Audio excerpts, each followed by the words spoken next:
사도신경으로 신앙고백 하나님께 드리시겠습니다.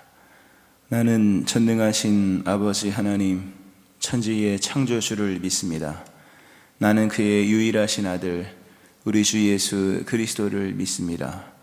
그는 성령으로 잉타되어 동정녀 마리아에게서 나시고 본디오 빌라도에게 고난을 받아 십자가에 못 박혀 죽으시고 장사된 지 사흘 만에 죽은 자 가운데서 다시 살아나셨으며 하늘에 오르시어 전능하신 아버지 하나님 우편에 앉아 계시다가 거기로부터 살아있는 자와 죽은 자를 심판하러 오심이라. 나는 성령을 믿으며 거룩한 공교회와 성도의 교제와 죄를 용서받는 것과 몸의 부활과 영생을 믿습니다. 아멘. 찬송가 436장 찬송 하나님께 드리시겠습니다. 436장입니다.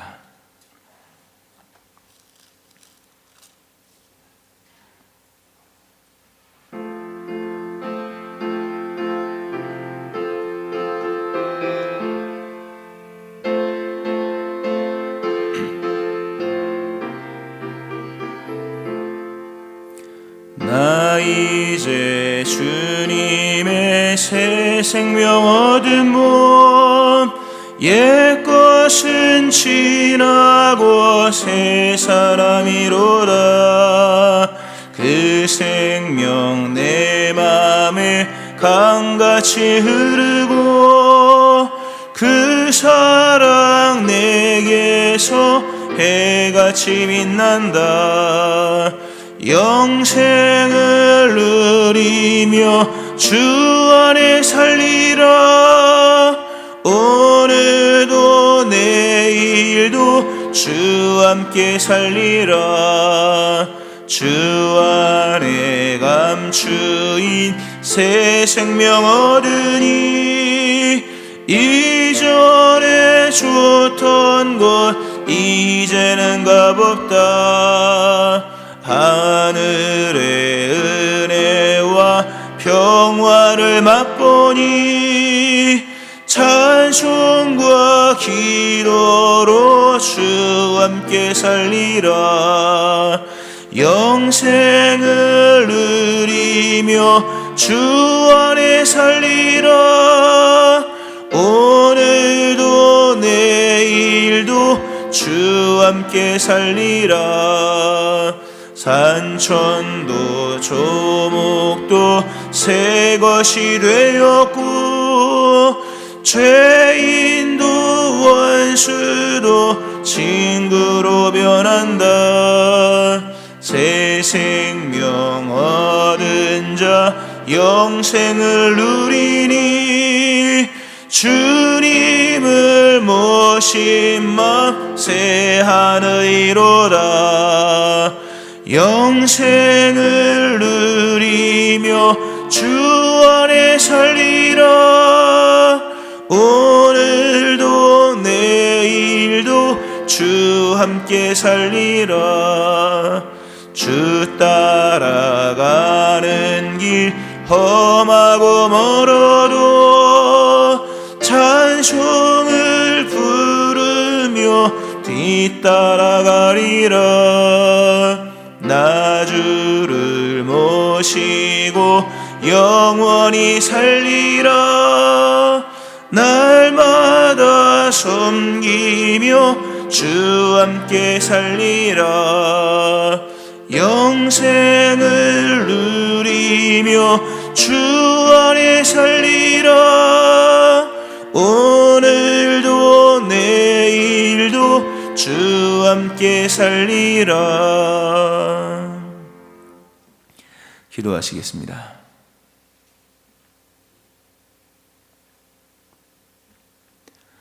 하나님 아버지, 믿는 자 되게 하셔서 믿음으로 살게 하심을 감사드립니다. 주시는 하루하루의 삶을 오늘도 영으로 살 수 있도록 성령을 우리 안에 보내주심을 감사드립니다. 우리의 무지한 지식과 어리석은 생각들 하나님 아시며 우리에게 주의 성경의 말씀을 주셔서 보고 읽고 깨닫고 알게 하시는 주의 은혜를 감사드립니다. 오늘도 믿음으로 살아가는 자들 되게 하여 주시고 전인격적인 믿음 속에서 우리의 보는 것과 생각하는 것과 마음에 품은 모든 것이 하나님 보시기에 아름다운 믿음 되어지게 하여 주옵소서. 모든 것이 합력하여 선을 이루시는 하나님의 역사를 오늘도 믿으며 우리가 이해하는 것, 이해할 수 없는 것, 받아들이기 힘든 것과 받아들이기 원하는 것들 다 주님께 맡기며 오늘도 하나님이 행하신 일을 전적으로 믿는 믿음 안에서 선을 이루시는 주를 신뢰하고 우리 또한 착하고 좋은 마음으로 모든 것을 받아들이며 행하시는 하나님의 역사를 우리의 삶에 믿음으로 받아들여서 결실로 나가는 저희들 되게 하여 주옵소서. 기도에 응답이 있음을 말씀하시는 주님, 그리스도 예수의 세계 속에서 이미 허락하신 하나님의 응답과 펼치실 주의 역사를 믿는 믿음 안에 오늘 새벽에 나와 기도하는 모든 백성들을 위해 하나님의 크신 은혜와 응답이 임할 수 있게 하여 주옵소서. 오늘도 귀한 예물 주께 올린 귀한 심령들을 기억하시며 이들의 간구에 속히 응답하여 주옵소서. 오늘도 말씀 속에 역사하시오며 감사드립니다. 예수님 이름으로 기도합니다. 아멘. 사도행전 6장 7절 말씀 보시겠습니다.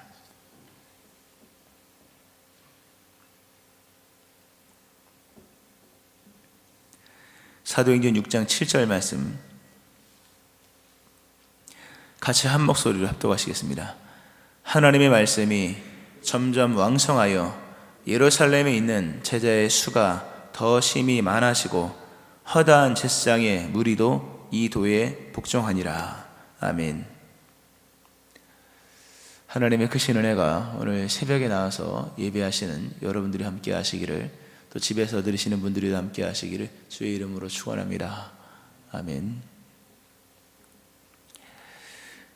귀한 말씀 한 절이죠. 하나님의 말씀이 왕성하여 예루살렘에 있는 제자의 수가 더 심히 많아지고 특이점은 제사장의 무리도 이 도에 복종했다.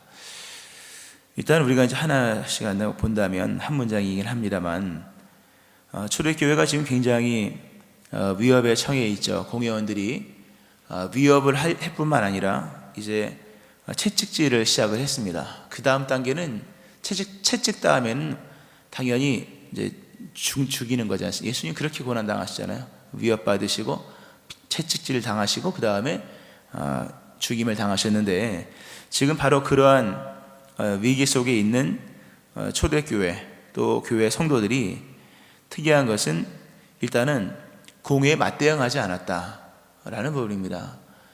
세상의 위협과 핍박 속에 있었지만 악으로 악을 이기지 않았다. 같이 막 싸우고 또는 공회원들을 제거해달라 이런 얘기를, 이런 접근을 하지 않고 맞대응한 것이 아니라 보다 긍정적인 차원에서의 일들을 해나갔다.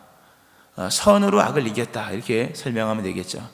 그러니까 악한 일을 해결하기 위해서 악한 일에 집중하여서 그것을 맞대응한 것이 아니라 위협을 없애기 위해서 이것도 아니라 보다 더 근본적으로 해야 될 교회의 본질을 회복했다. 말씀을 왕성하게 했다. 선한 일에 열심을 냈다는 것입니다. 사도 바울이 그런 얘기를 했죠. 로마서에서 선한 데는 지혜롭고 악한 데는 미련하라. 우리가 악을 이기기 위해서 악한 데 지혜롭고 악을 탐구할 것이 아니라 선한 것이 무엇인가, 선한 것을 발견하고 그 빛을 향해 달려나가야 되지, 어둠은 빛이 아니고서는 이길 수가 없는 거지 않습니까? 오늘날에 우리가 이제 기독교의 여러 부패한 현상도 보고 또 여러 목회자들의 타락과 성도님들의 어떤 그런 변질들도 많이 보는데, 그런 것만 백날 연구한다고 해서 교회가 새로워지는 것은 아닙니다. 좋은 모습을, 어떤 것이 좋은 목회자상이고 어떤 것이 좋은 교회상이고, 그리고 어떤 것이 하나님께서 원하시는 뜻이고 어떤 것을 하나님이 기뻐하셨는가를 보는 것이 참 중요합니다. 이 관점의 회복, 이 초점의 회복이 참 중요합니다. 우리는 교회의 문제점을 많이 얘기하잖아요. 또는 기독교의 문제점을 많이 얘기하지만 문제점을 가지고 문제점을 해결하는 것이 아니라 항상 그 하나님의 선을 추구할 때, 하나님께서 원하시는 뜻을 따를 때, 이것이 가장 빠르고 확실한 문제의 해결이다라는 것을 본문은 우리에게 제시해 주고 있습니다. 말씀으로 돌아갔고 기도의 자리로 돌아갔을 때 오늘 또다시 이렇게 큰 부흥이 일어나게 된다라는 말씀. 우리가 앞부분 교회 안에서 또 헬라파 히브리파 과부의 구제 문제도 있었지 않습니까? 근데 결국 그렇게 해서 어떻게 문제를 해결하고 접근했느냐, 본질을 붙잡고 본질을 회복하는 일에 힘을 썼다. 그리고 세상에도 그렇게 해나갔을 때 많은 사람들이 주님께 돌아왔다. 사실 우리 기독교가 세상을 향해서 할 수 있는 일이 많이 있죠. 여러 가지 있겠지만 교회가 세상을 향해 또는 성도가 세상을 향해 할 수 있는 최고의 것은 교회가 말씀으로 돌아가고 교회가 기도의 자리로 돌아가는 겁니다. 교회 성도님들이 말씀의 자리로 돌아가고 기도의 자리로 돌아가는 것이 세상에 은금을 주는 어떤 은금을 주는 것보다도 큰 일이다, 귀한 일이다. 이미 사도행전 3장에서 이미 은금이 내게 없었다. 그러나 줄 것은 예수 이름밖에 없다. 이게 굉장히 중요한 얘기를 우리가 또 봤었죠. 여러 개 이런 우리의 삶에 인생의 문제가 있을 때, 또는 환경에 어떤 이런 위협과 어려움들이 있을 때, 또는 이렇게 암흑과 타락과, 사실 그 종교개혁 주간 10월 마지막 주 주간이 이번 주 종교개혁 주간이지 않습니까? 마틴 루터가 세상을 변화시켰지만 그 변화시킨 것은 말씀으로 돌아갔기 때문에, 오직 말씀과 오직 은혜, 그리고 오직 믿음, 이 본질로 돌아갔잖아요. 그랬을 때에 이 시대가 바뀌는 역사가 일어났다. 이 부분 맞대응하지 않았다. 예수님도 그러셨고, 악으로 악을 이긴 것이 아니라 선으로 악을 이겼다. 여러분의 삶의 가장 큰 승리는 여러분이 선에 서 있을 때, 본질을 찾았을 때, 말씀과 기도로 돌아갈 때 가장 큰 회복이 일어날 것이고, 그리고 가장 큰 세상을 향한 역사를, 좋은 일을 하는 사람이 된다라는 부분을 기억을 해야 되겠죠. 또 하나, 말씀이 점점 왕성하였다. 이렇게 하나님의 말씀이 점점 왕성하여, 그래서 이러이러한 일이 일어났다. 이렇게 나옵니다. 말씀이 왕성해졌다. 이 말씀이 왕성하여라는 이 뜻은 말씀이 점점 자라났다라는 뜻입니다. 참 특이한 문장인데요. 초대교회의 부흥은 말씀의 부흥과 더불어서 일어납니다. 이건 뭐 앞부분 계속 우리가 봤잖아요. 앞부분에도 봤고 뒷부분도 마찬가지입니다. 말씀의 부흥과 더불어서 교회가 부흥했다. 믿음도 마찬가지입니다. 이걸 뭐 개인화시킨다면 교회적 접근이지만, 개인화시킨다면 믿음이 좋아지기 위해서 가장 필요한 것은 말씀의 왕성함입니다. 뭐 돈을 많이 번다고 믿음이 좋아지는 것도 아니고, 없던 건강 찾았다고 믿음이 좋아지는 것도 아니며, 뭐 누구를 만난다고 믿음이 좋아지는 것도 아닙니다. 사람 아무리 만나도 믿음 좋아지는 것은 또 별개의 문제인데, 물론 영향은 있습니다, 다. 그러나 가장 중요한 어떤 회복은 말씀의 왕성함이 일어나야 된다. 우리 안에 말씀의 왕성함이 일어나면 개인의 부흥은 일어나고, 신앙의 부흥은 삶의 부흥으로 일어나고, 한 사람의 삶의 부흥은 때가 되면 흘러가서 누군가의 부흥을 또 일으키게 되어 있는데, 오늘 특이한 것은 말씀이 왕성했다라고 하는 부분. 그래서 이 뜻은 말씀이 점점 자라났다 라는 거죠. 근데 사실 이게 7절 말씀이죠. 앞부분에서 우리가 봤던 건 뭡니까? 말씀이 자라날 수 있는 좋은 환경을 만들었다라는 내용이 또 앞부분에 나와요. 교회적인 차원에서 나오는데, 한번 여러분 돌아보세요.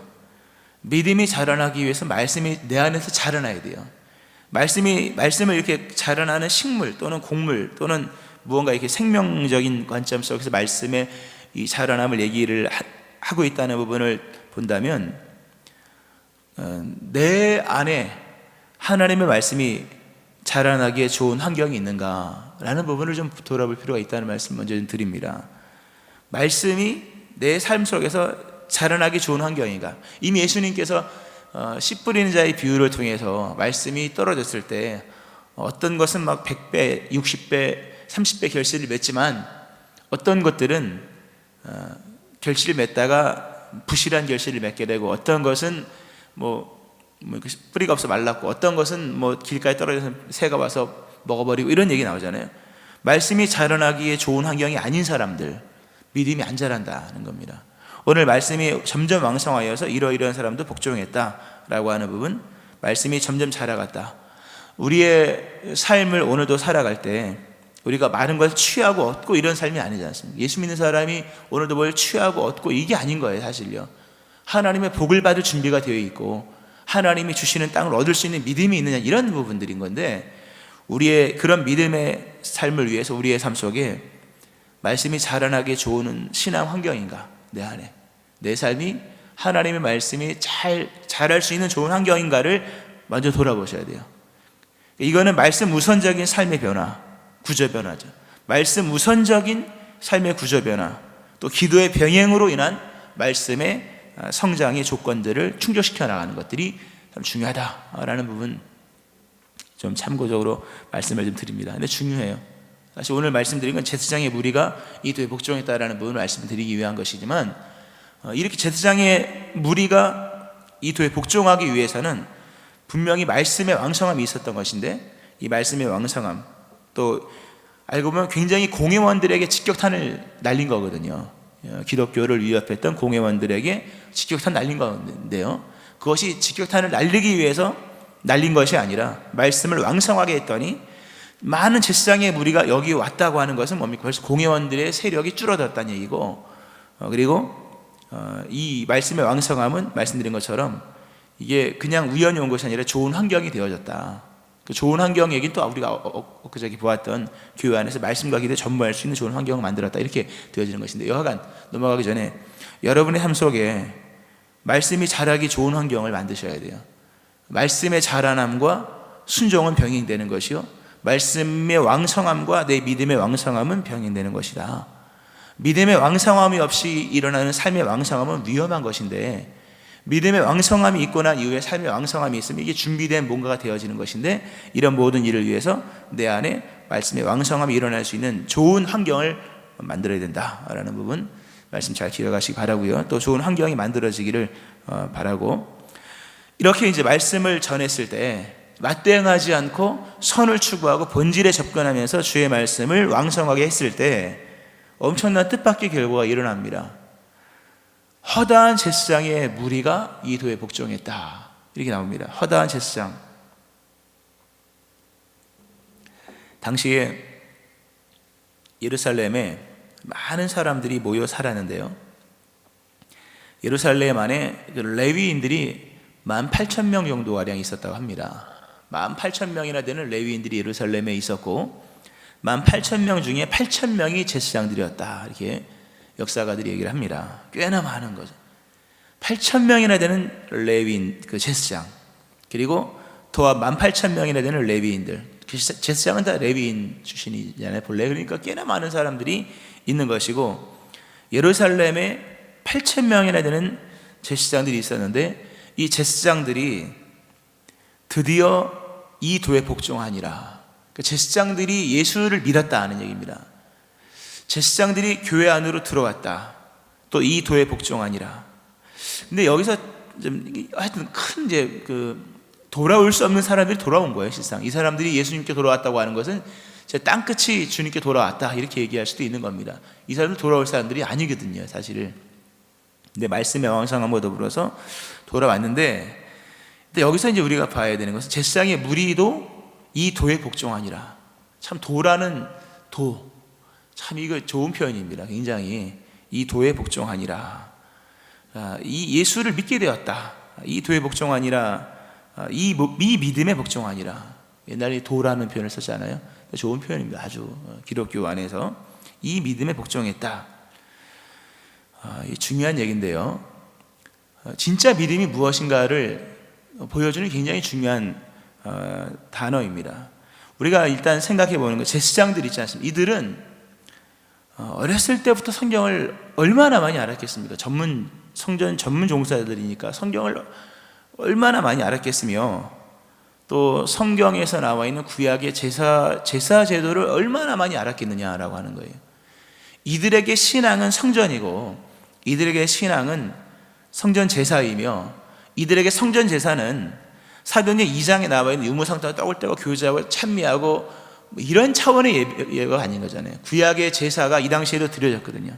동물 희생제사로서 상번제가 매일마다 드려졌고, 절기 때마다 셀 수 없는 양과 소가 잡히는 이 엄청난 제사 제도가 운영이 되고 있었다는 거죠. 이걸 누가 다 했냐? 제사장들이 하는 거거든요.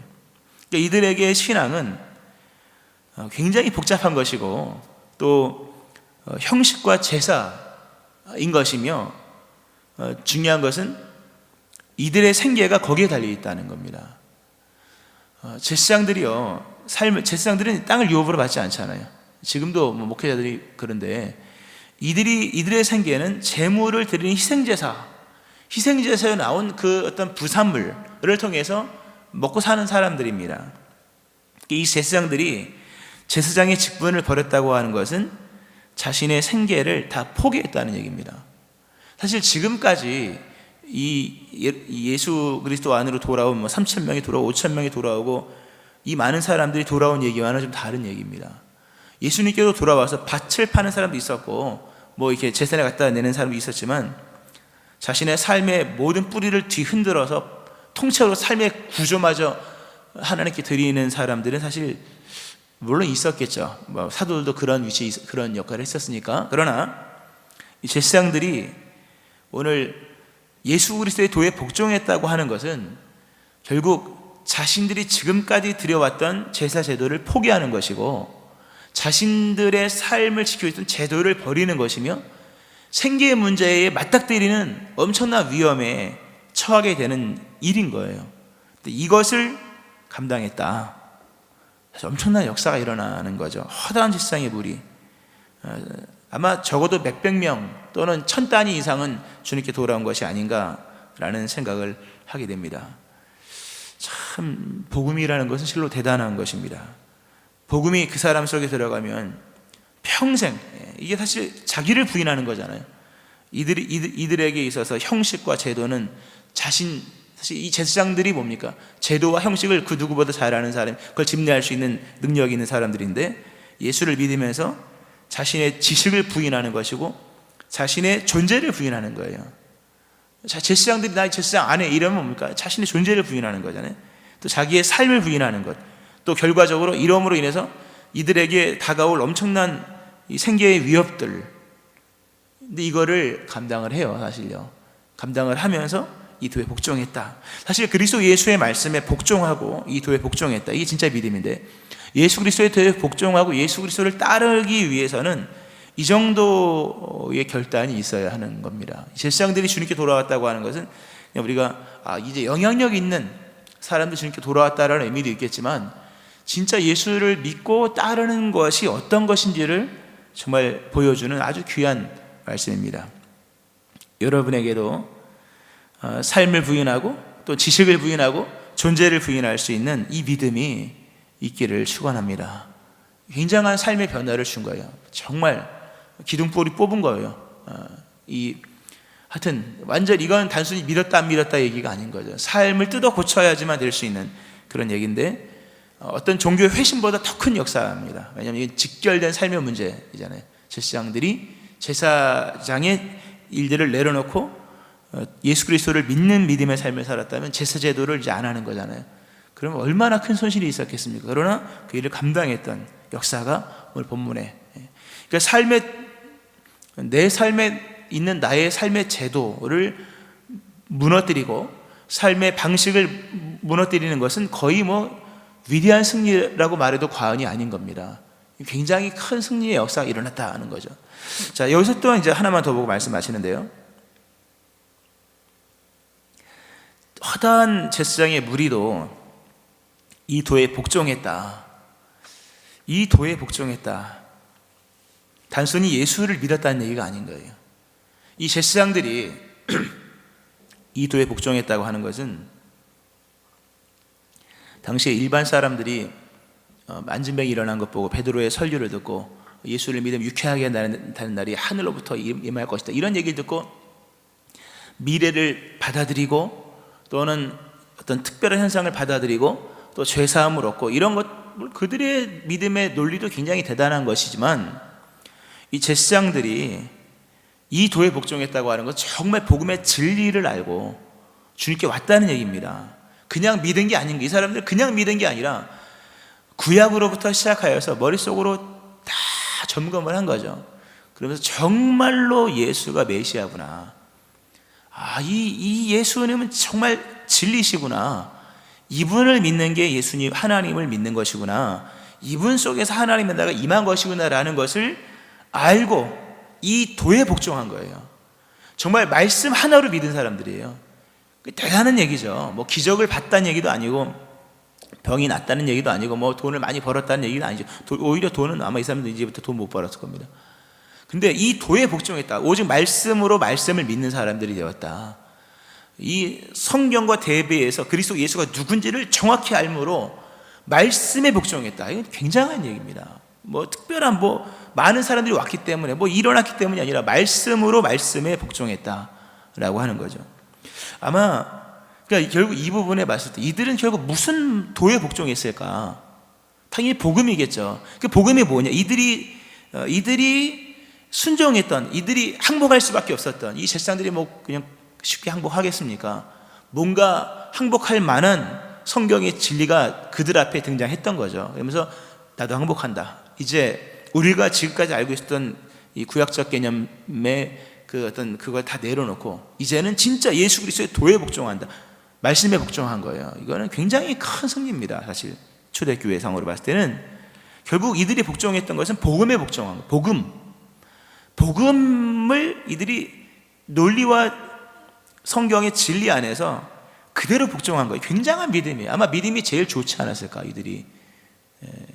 그렇게 볼 수 있는데요. 이들이 어떤 얘기를 듣고서 복종했을까? 그래서 생각을 해보니까 아마 히브리서를 아마 읽지 않았을까. 물론 그 당시 히브리서는 기록되지 않았을 겁니다. 히브리서가 연도가 그때 이 당시 30몇 년, AD 30몇 년경이 있었던 거잖아요. 사도행전은. 이것이 이 초창기인데 30 몇 년밖에 안 돼. AD 30 몇 년경이 있었기 때문에 히브리서는 기록이 아직 안 됐죠, 당연히. 그렇지만 히브리서는 기록이 안 됐지만 히브리서에 나와 있는 복음은 이미 증거되고 있었다. 히브리서 우리가 아주 몇 년 전에 강의를 했는데 기억이 잘 안 나겠죠. 히브리서에서의 가장 중요한 건 피로써 모든 걸 정결하게 된다라는 의미가 나오잖아요. 피로써 정결하게 되는 것. 양과 염소의 피로 되는 것이 아니라 그리스도 예수, 어린 양 그리스도 예수의 보혈의 피, 이 대속적 개념에서의 복음이 나와요. 또 하나 뭐가 나오냐면 영원한 대제사장 그리스도 예수가 나옵니다. 영원한 대제사장 그리스도 예수. 히브리서를 나중에 집에 가서 9장과 10장을 한번 읽어보세요. 거기서 그리스도 예수가 누구신가? 제가 한번 짧게 읽어드려 볼게요. 율법은 장차 올 좋은 일의 그림자일 뿐이요 참 형상이 아니므로 해마다 늘 드리는 같은 제사로는 나오는 자들을 언제나 온전하게 할 수 없느니라. 이게 제사적인 얘기잖아요. 이 히브리서 10장 1절입니다. 쭉 이어져서 10절로 가면 이 뜻을 따라 예수 그리스도의 몸을 단번에 들이심으로 말미암아 우리가 거룩함을 얻었느니라. 제사장마다 매일 서서 섬기며 같은 제사를 드리되 이 제사는 언제나 죄를 없게 하지 못하거니와 오직 그리스도는 죄를 위하여 한 영원한 제사를 드리시고 하나님 우편에 앉으사 그 후에 자기 원수들이 자기 발등상이 되게 하실 때까지 기다리시나니 그가 거룩하게 된 자들을 한 번의 제사로 영원히 온전하게 하셨느니라 라는 말씀이 히브리서 10장 1절부터 14절에 쭉 나옵니다. 예수님이 제사장으로 등장을 하는 거예요. 제사장들이 봤을 때는 충격인 거예요. 제사장들이 봤을 때 진짜 제사장이 왔다는 얘기인가? 영원한 제사, 한 영원한 제사장이 와서 한 영원한 제사, 이제 영원한 제사를 드리심으로 제사장들이 제사 드릴 게 없다는 얘기잖아요. 또 제사의 종결, 영원한 제사를 드리시고 하나님 우편에 앉았다. 중요한 얘기, 제사장들이 성전에 들어가는 순간부터 나올 때까지 몇 시간인지 모르지만 있는 동안은 서 있는 거예요. 그러니까 제사장들이 성전에 맨발로 들어가는 옷가래, 거기서 서서 모든 제사장의 직무는 서서 드리는 것이고 제사를 다 마치고 나면 뭡니까? 나와서 그 다음 뭐 하겠습니까? 당연히 앉겠죠. 왜냐하면 하루 종일 서 있었으니까. 그건 당연한 얘기예요. 저도 예배 끝나고 나면 가서 제일 먼저 하는 게 앉는 거거든요. 그건 당연한 거죠. 하루 종일 서 있으면 앉아야죠. 예수님이 하나님 우편에 앉아 계셨다고 하는 것은 단순히 권세, 권위, 위치, 어떤 그 지존하신 자리에만 앉아 계신 것을 말하는 것이 아니라 제사장으로 오신 예수님께서 제사를 다 완성하시고 이제는 모든 제사를 완성하시고 제사 종결, 그래서 제사 제도는 끝인 것을 말하는 거예요. 사람을 의롭게 하기 위한 제사가 지금까지 수많은 제사장에 정말 세대를 달리해서 수많은 제사장이 와서 제사를 드리고 또 드리고 또 드리고 또 드리고 했지만 이제는 제사 종결, 한 영원하신 제사장이 오셔서 한 영원한 제사를 완전하게 드리시고 제사를 마무리하시고 이제는 제사 드릴 필요 없어. 더 이상 양과 희생의 제물이 필요 없어요. 왜? 그리스도 예수 친히 어린 양 되시고 또 직접 그분이 제사장 되셔서 이를 완성하심으로. 아마 분명히 이 도에 복종했을 겁니다. 이 도에, 제사장이, 허다한 제사장이 우리가 무슨 도에 복종, 예수 믿고 복 받으세요, 이런 도에 복종했겠습니까, 여러분? 예수 믿고 질병이 났으면 이 도에 복종했겠습니까? 그렇지 않거든요. 이 제사장의 무리가 복종할 수밖에 없는 도는 한 가지밖에 없는 거예요. 그리스도 예수의 대속의 사건, 그리스도 예수의 대속적 죽음의 영원한 제사적인 의미라는 거예요. 이게 복음이잖아요, 사실요. 우리가 로마서에 나와 있는 복음이 뭡니까? 이 복음, 복음에는 하나님의 의가 나타나서 믿음으로 믿음에 이르게 하나니 기록된 바 오직 의인은 믿음으로 말미암아 살리라 함과 같으니라. 하나님의 의가 복음 안에서 나타났는데 그 하나님의 의라고 하는 것은 무서운 거잖아요, 여러분. 이게 뭐 긴 얘기입니다만, 하나님이 사랑이 있고 하나님이 공의가 있잖아요. 근데 하나님이 사랑이라는 건 누구나 알지만 하나님의 공의가 나타나면 다 죽는 거거든요. 근데 하나님의 공의가 나타났음에도 우리가 살 수 있었던 것은 복음 안에서 하나님이 자신의 의를 나타내셨기 때문인 거예요. 만약에 하나님이 심판날에 자신의 의를 나타내신다면 하나님의 진노가 불의로 진리를 막는 사람들의 모든 경건하지 않음과 쭉 나오면서 하나님의 심판이 진리대로 되는 줄, 진노의 날 하나님의 의로우신 심판이 나타나는 그날, 이게 진노의 날이거든요. 만약에 하나님이 자신의 의로우심을 복음이 아닌 다른 것에서 나타난다면 그건 심판인 거예요. 복음은 두 번 나타나요. 하나님의 의는 두 번 나타납니다. 두 개의 방식으로. 하나는 복음 안에서 나타나는 의, 이건 하나님 구원을 행하시기 위해서 나타나는 의인 거예요.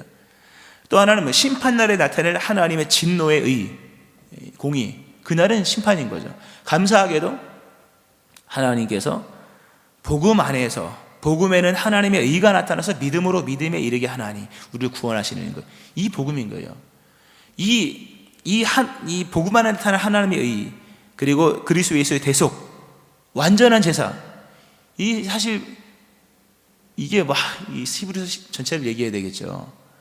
이 제사장들이 결국 복종했다고, 이들이 믿었다, 결국은 예수를 믿었다. 뭘 믿었냐, 도대체 무엇 때문에 믿었냐 할 때 그리스도 예수의 대속의 의미와 영원한 대속의 제사, 이미 종료된 그러나 영원한 효력이 있는 이 십자가의 복음에 이들이 복종한 거예요. 이게 믿음이라는 겁니다.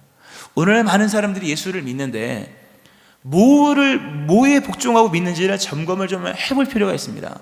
부자 되기 위해서, 아직도 부자 되기 위해서 믿는 사람, 뭐가 잘 되기 위해서, 번영하고 형통하기 위해서 믿는다고 할 때 과연 그것이 믿음일까? 라고 하는 부분이에요. 말씀 맺겠습니다. 제사장의 무리가 예수를 믿게 된 이유는 한 가지예요. 복음의 논리, 복음의 지식, 이 진리만이 진짜 구원이다. 도에 복종한, 말씀에 복종한 거예요, 여러분. 이 믿음이 여러분 가운데 일어나기를, 특별히 말씀의 왕성함이 여러분 안에 일어나므로 진짜 말씀에 복종하는 이 믿음 일어나기를 주의 이름으로 축원합니다. 아멘. 기도하시겠습니다. 하나님 아버지, 허다한 제사장의 무리가 주님께 돌아왔는데 고침을 받거나 나음을 입거나 또는 부자가 되기 위해서나 또는 삶의 형통을 위해서 온 것이 아니라 그리스도 예수의 복음의 그 진리 아래, 그 아래에서 그 복음을 들으며 그 복음의 그 말씀을 순종하며 받아들임으로 주님께 돌아온 것을 봅니다. 하나님, 이 도에 복종하니라 말씀하신 이 믿음을 우리에게 주시기를 원합니다. 우리가 그리스도 예수를 믿는 근본의 이유와 근본의 원인과 우리가 주님께 복종하는 근본의 그 내용이 오직 그리스도 예수의 십자가 대속의 은총, 십자가 대속으로 이루어진 하나님의 은혜, 그것에 있기를 원합니다. 우리의 믿음, 우리의 기쁨, 우리의 자랑이 십자가 그리스도 예수의 복음 위에 서 있을 수 있도록 우리의 믿음을 새롭게 하여 주시고, 오늘도 우리 안에 말씀의 왕성함이 일어나게 하여 주시되 복음의 충만함이 임할 수 있게 하여 주옵소서. 그리스도 예수의 십자가의 대속의 위대함이 어떤 것인지 알게 하여 주시며 그분의 영원한 제사, 단번에 되신 위대한 그리스도의 대속의 제사가 어떤 것인지를 깨달으며 이 믿는 기쁨과 이 말씀에 순종하는 삶을 살아가는 저희를 되게 하여 주옵소서. 예수님의 이름으로 기도합니다. 아멘. 찬송가 322장 찬송 하나님께 드리시겠습니다. 322장입니다.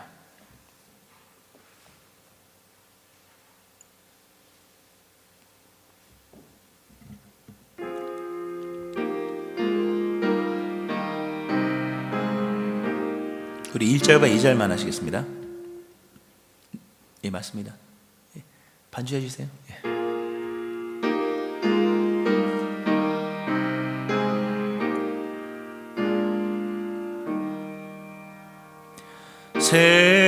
세상에 헛된 신을 버리고 하나님 이름 높여 기리세. 온 천하 백성 모두 나와서 다 같이 하나님만 섬기세. 세상에 헛된 우상 버리고 인간의 모든 부귀영화와 거짓과 불을 모두 버리고 온전히 하나님만 섬기세. 아멘.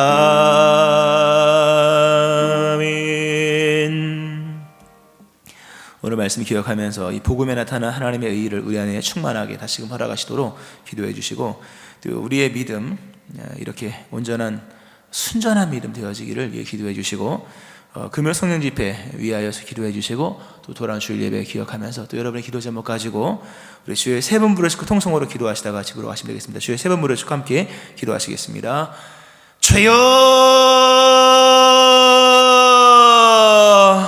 주여 주여. 하나님 아버지, 우리에게 순전한 믿음을 주시기를 원합니다. 허다한 옛세상의 무리가 이 두에 복종한 것을 보게 됩니다. 이들이 예수님을 믿었던 것은 오직 말씀으로 말씀을 믿은 것임을 봅니다. 참으로 순전한 믿음이며 참으로 온전한 믿음인 것을 보게 됩니다. 이들이 예수님을 믿은 것은 병을 낫기 위함도 아니며 부자가 되기 위함도 아니며 세상의 출세를 위하기 위함도 아닌 것을 보게 됩니다. 오직 그리스도 예수의 진리 안에서 진리를 깨닫고 진리를 믿으며 말씀으로서 말씀에 순종하는 자, 이들의 믿음을 하나님 봅니다. 오늘 우리 안에 이러한 순전한 믿음이 있기를 원합니다. 우리 안에 세상의 헛된 우상들 버리며 세상의 여러 헛된 욕망들 내려놓습니다. 오직 그리스도 예수의 대속의 은총을 믿고 그리스도 예수의 십자가 사랑을 믿습니다. 우리를 위해 죽으시고 부활하시며 우리를 의롭다 하신 이 그리스도 예수의 대속의 은총을 믿는 믿음으로 오늘도 살아가는 저희를 되게 하여 주시옵소서. 하나님 아버지, 우리가 무엇에 복종하며 예수를 믿는 것인지를 다시 생각해 봅니다. 하나님, 우리가 하나님의 사랑, 우리를 의롭게 하신 하나님의 은혜, 이것을 믿는 믿음으로 나가기를 원합니다. 복음에 나타난 하나님의 의를 받아들이며 하나님의 가장 의로우심은 복음 안에서 있음을 기억하면서 우리를 의롭다 하신 것, 우리의 죄를 도말하신 것, 우리를 하나님의 자녀 되게 하신 것이 하나님의 가장 큰 사랑임을 기억하면서 이 사랑을 받아들이고 이 사랑을 믿는 믿음 우리 안에 충만하게 하시기를 원합니다. 하나님 아버지, 오늘 우리 안에 말씀의 왕성함이 일어나기를 원합니다. 하나님의 말씀의 왕성함이 일어날 수 있는 환경 또한 만들기를 원합니다. 하나님 아버지, 제사장들이 하나님 말씀에 순종함으로 그들의 삶에 일어날 여러 불이익들, 그러나 그마저 감당하며 제사장들이 이 도에 복종했던 모습을 보면서 오늘 우리의 삶에 주를 따르는 결단이 있게 도와주시고, 오늘 주님을 따름으로 생겨질 일들 중에 하나님 손해와 손실이 있다 할지라도 믿음을 가지고 주님을 따를 수 있는 자 될 수 있도록 하나님 은혜를 허락하여 주시옵소서. 하나님, 말씀으로 돌아가기 원합니다. 기도의 새로 나아가기를 원합니다. 우리가 이 도에 복종하는 자 되기 원합니다. 복음의 진리를 깨달으며 복음의 진수를 알고 우리의 신앙의 참된 기쁨이 이 복음에 있음 되어지기를 원합니다. 하나님 아버지, 하나님 복음에 나타난 하나님의 사랑, 하나님 그리스도 예수 완전한 대속의 은총, 이것이 가장 큰 믿음의 이유가 될 수 있게 도와주시고 믿음의 근거가 될 수 있게 도와주시며 우리의 자랑의 이유가 될 수 있기를 원합니다. 하나님 감사합니다. 그리스도 예수를 보내심으로 우리에게 영원한 생명을 주셨으며 우리를 깨끗하게 하셨고 거룩한 자 되게 하셨으며 하나님 나라의 백성 되게 하셨습니다. 하나님, 이것이 가장 큰 기쁨입니다. 이것이 가장 큰 자랑입니다. 이것이 가장 큰 믿음의 근거입니다. 하나님 감사드립니다. 우리도 허다한 세상의 무리처럼 이 도에 복종하는 자 될 수 있도록 하나님 믿음을 새롭게 하여 주시옵소서. 오늘도 주님께 나와 기도한 모든 이들의 간구에 응답하여 주시옵소서. 영광받아 주시옵소서.